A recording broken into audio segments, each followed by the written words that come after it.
Welcome to Back to the Bible. Today, pastor and Bible teacher Bryan Clark opens the pages of James to encourage you to tap into the type of wisdom that moves you forward in faith.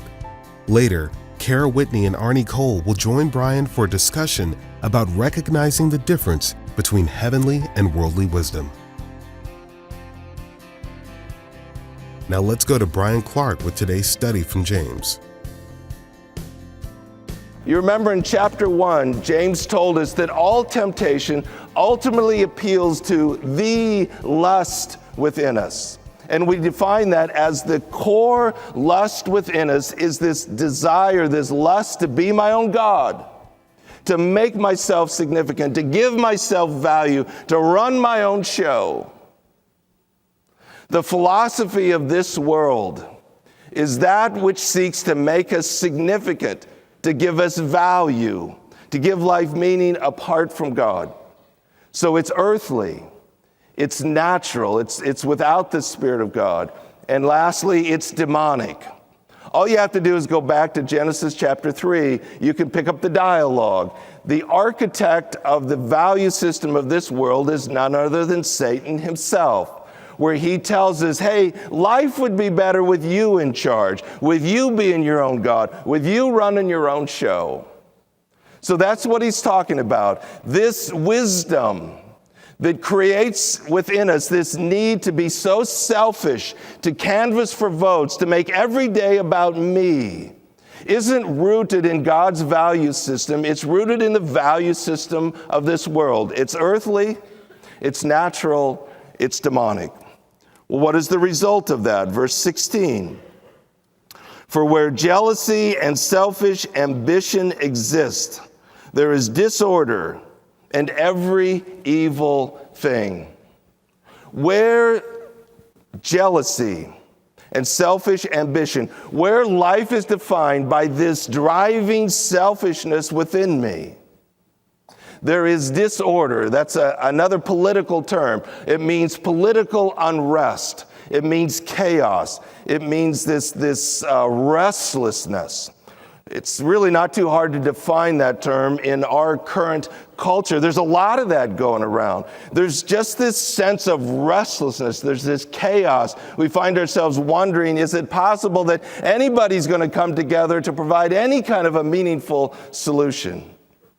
Think about this term as it relates to your marriage, as it relates to the relationship with your children, as it relates to what's going on in the marketplace, as it relates to your neighborhood or your extended family or your relationships with the people around you. Does it feel a lot like the political world right now, where there's just a lot of chaos, there's a lot of unrest, there's a lot of kind of work in the system? But at the end of the day, it doesn't feel like anything's really orderly. Everything's really peaceful. It feels like it's all coming unhinged. This phrase, every evil thing, probably better translated, every worthless thing. Basically, it's saying that every single day is lived for the things that really don't matter. Because every day is driven by this zeal for self. Every day is driven by this canvassing for votes. So while I may think I need to love my neighbors myself, while I may think I need to live for the things that matter, while I may think I need to go out there and do better, every day that doesn't happen. Because I'm driven by this need to canvass for votes. It's relentless because what's at stake is my self-esteem. What's at stake is my sense of significance. It's at stake is my sense of worth. So every day I'm driven by self. I'm driven by this selfishness. I'm driven by the need to canvass for votes because it's relentless. I can't let up for one single moment of the day. The nature of the value system of this world requires that. So I live for every worthless thing. I get the end of my life and I look back and I realize basically this whole thing was for nothing, because when I finally get older and start to run out of energy, I can't compete anymore and I'm a forgotten person. And you think, what was it all for? What did I really accomplish? Raises a pretty good question. Is there an alternative? The answer is yes. Verse 17. But the wisdom from above, heavenly wisdom, is first pure. Now, it's really important to get the language here. First meaning not first in the list, but first in priority. This is a Greek word that means first in terms of rank. So it's really important to hear what he's saying, that the wisdom that comes from above begins with this quality of being pure. This is not talking about sexual purity, as good as that is. This is talking about being pure from myself, being unstained by the selfish value system of this world, not being so tainted and stained by my own selfish needs and drives and desires that defines every day. The basis of this is in understanding that because of what Jesus has done for me on the cross, I can have my sins forgiven. Having my sins forgiven now allows me to be rightly related to God. Now I can go back to Genesis chapter 2. Based on that, I find my significance and my value and my worth and my meaning in life by being rightly related to God. That's what God's always intended. Then I live out of that. Every day now is not about trying to find significance, trying to find value, trying to somehow get people to vote for me. It sets me free to live life differently. It sets me free to love my neighbor as myself. It sets me free to actually give myself away. The only possible way you can ever live that way is when you understand that your significance, your value is rooted in your relationship with God, which sets me free from this daily competition and comparison to find my significance. Once I understand that, it's as if the chains fall off, I am set free. The reality is this morning, you can criticize me, you can say things about me, you can wound me, but you cannot touch my significance. You have no access to my value. Nothing you do to me can change the fact that my significance and my value are rooted in my relationship to God, and that's off limits to everyone. And it never goes up and it never goes down because it's based on the finished work of Jesus on the cross. Once I understand that, I don't have to be insecure. I don't have to live out of my insecurity. Every day doesn't have to be about me and my needs. And are you voting for me? And do I have value today? So that's why he says the very first thing is to be pure, is to be unstained by the value system of this world, to operate in a completely different way.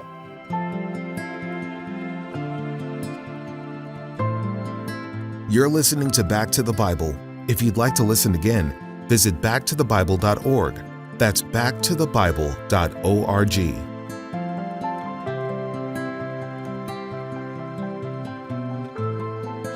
Now let's return to our study with Bible teacher Bryan Clark. The very first thing is to be pure, is to be unstained by the value system of this world, to operate in a completely different way. The rest of these qualities kind of flow out of that. Then peaceable, peace-giving. This is someone whose sense about them is about peace. It's not about conflict. It's not about fighting. It's not about always having disagreement. There's something about these people that seem peaceful. It seems like they're at rest with themselves. Gentle is a word that some people define as sweet reasonableness. It just is this idea that this is someone who's reasonable, who's fair, who's really wanting to do the right thing. You don't have this sense that this is always going to be a fight. It's always going to be a conflict. You never know when they're going to lash out. It would be just the opposite.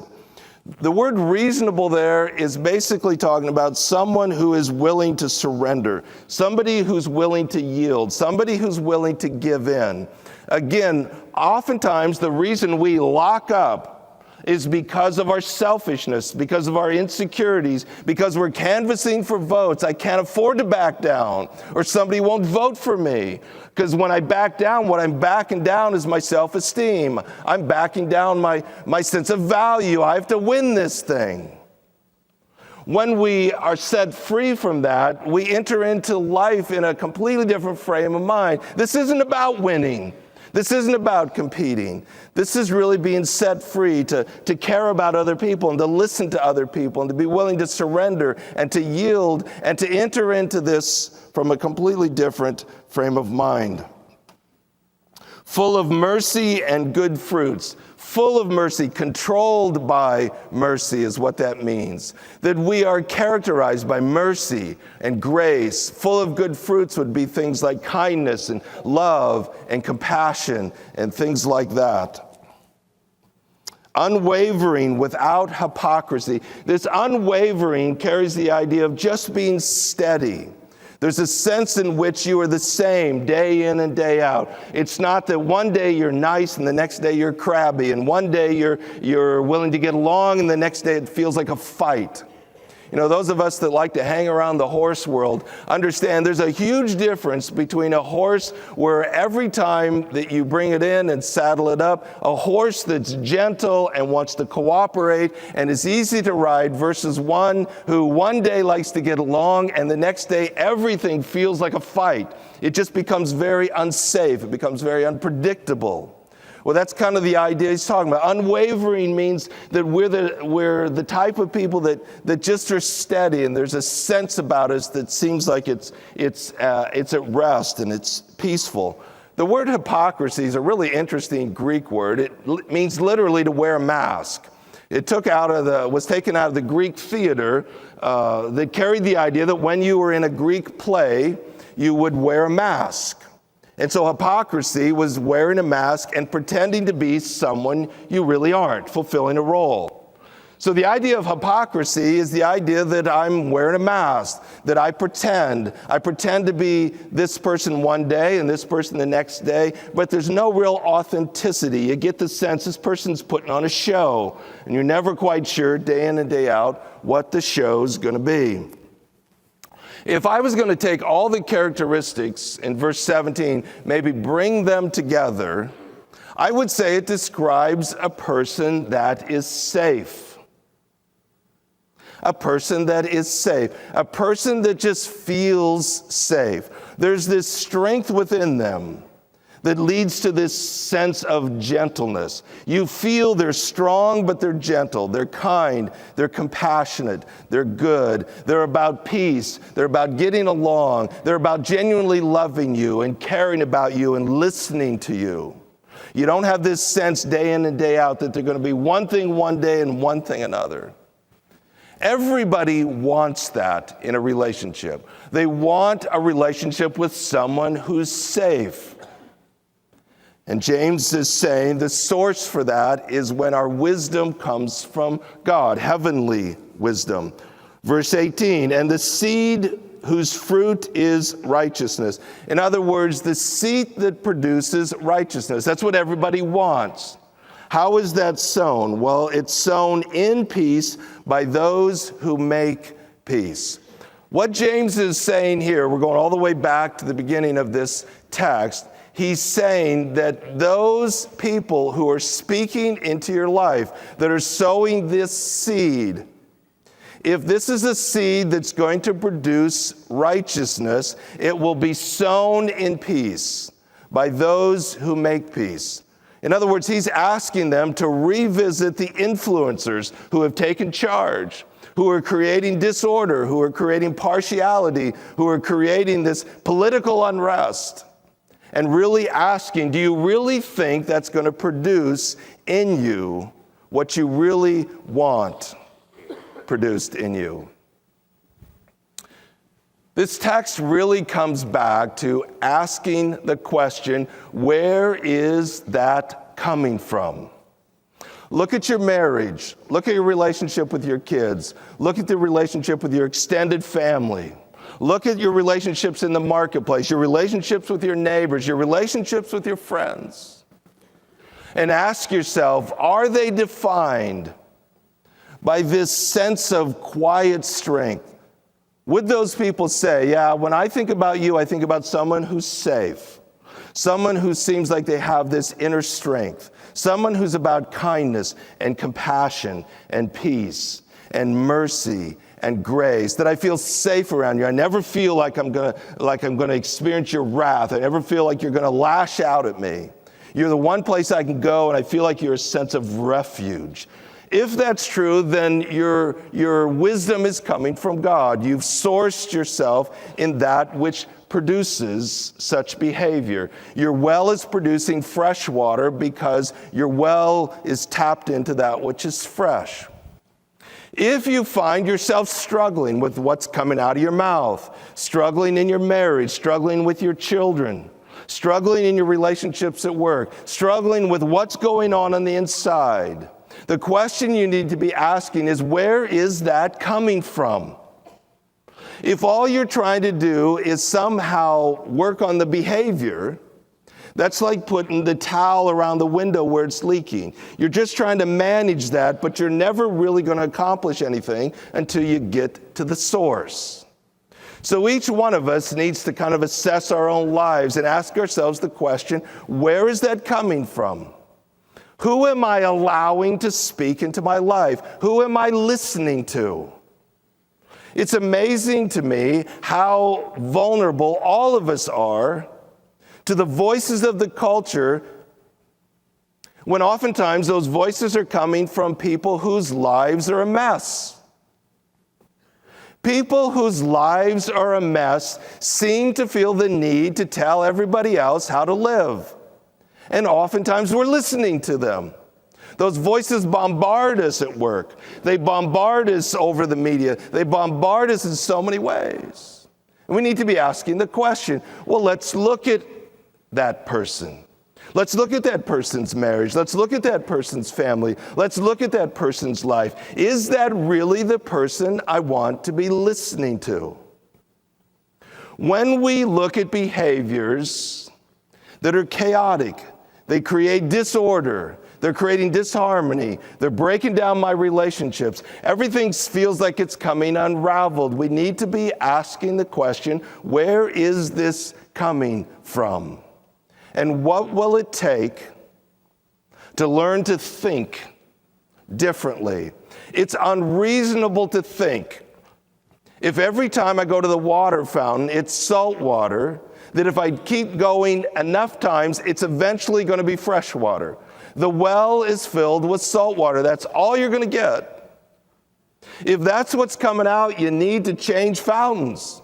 You need to find a different well. You need to find a well that is filled with fresh water. In this text, it's saying you need to learn to think differently. You need to buy into a different philosophy. You need to find your wisdom from a heavenly source rather than an earthly source. The next time something comes out of your mouth, the next time there's a behavior that you find unacceptable or destructive, maybe you'll ask the question, where did that just come from? And what do I need to change in order to live my life in a way that reflects heavenly wisdom?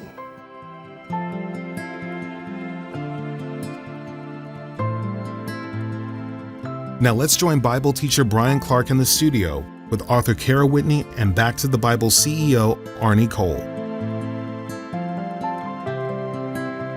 This is a valuable message. It's actually really freeing to realize there is a heavenly source to give us the wisdom for righteous living. But when we're not doing so well, how do we change that? Yeah, so great question. And we remind ourselves this isn't behavior modification. This isn't a try harder theology. The whole point James is making is check the source. So if I have salt water coming out of my faucet, I can put all kinds of filters and purifiers on my faucet, or I can get a different well that's going to bring pure water.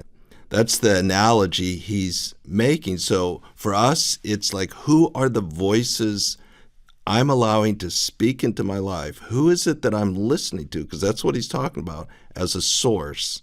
Is it the voice of the culture, or is it the voice of God? So what characterizes heavenly wisdom? Yeah, so he goes through the list. He starts with pure, and I would say that's the critical one, because by pure, he's meaning unstained from the world. So it's a belief system that isn't trying to blend the world system and a system of grace, but it's a true understanding of our salvation on the basis of God's grace. And then he describes it as peaceful and gentle and reasonable and merciful, good fruits, authentic, without hypocrisy. And I would put all those in the category if it's safe. It's heavenly wisdom. The source is safe. It makes us more like Christ. How do we maintain that wisdom then? I think according to James in this passage, it's about assessing the source and making sure we're listening to the right voices. So again, it would be, what's the input? So again, we're back to something we're passionate about here, and that's Bible engagement. So if people aren't regularly engaging in the scriptures, then it's likely the voices of the culture are going to win out. So that's James's point. What's the source? What are the voices? And we as Christians have to come back to the voice of God. There are earthly, natural, and demonic voices around us in places that we can't really shut them out. So how do we handle those situations? Yeah, so I think we have to be aware. It's like the illustration of the rattlesnakes loose in your house. And if you have 20 rattlesnakes in your house, you're always aware that they're there, and that changes how you live. So it's kind of that same idea that every day there's going to be so many liars seeking to convince you of things that are not true. So you have to be aware. So I think that's the core of spiritual warfare. When people think spiritual warfare, they tend to think Halloween and images like that. I don't think that's what it is at all. Jesus identified Satan as the father of lies. He lies every day, all day. And the only way you're going to expose the lies is to know the truth. You shall know the truth, and the truth shall set you free. So I think we need to be aware, and we need to arm ourselves with truth. Thank you for listening to Back to the Bible with pastor and Bible teacher Bryan Clark. If you'd like to listen to this message again or find out more about our speakers, please visit us at backtothebible.org. That's backtothebible.org. Be sure to join us again tomorrow for more of Bryan Clark's teaching, right here on Back to the Bible.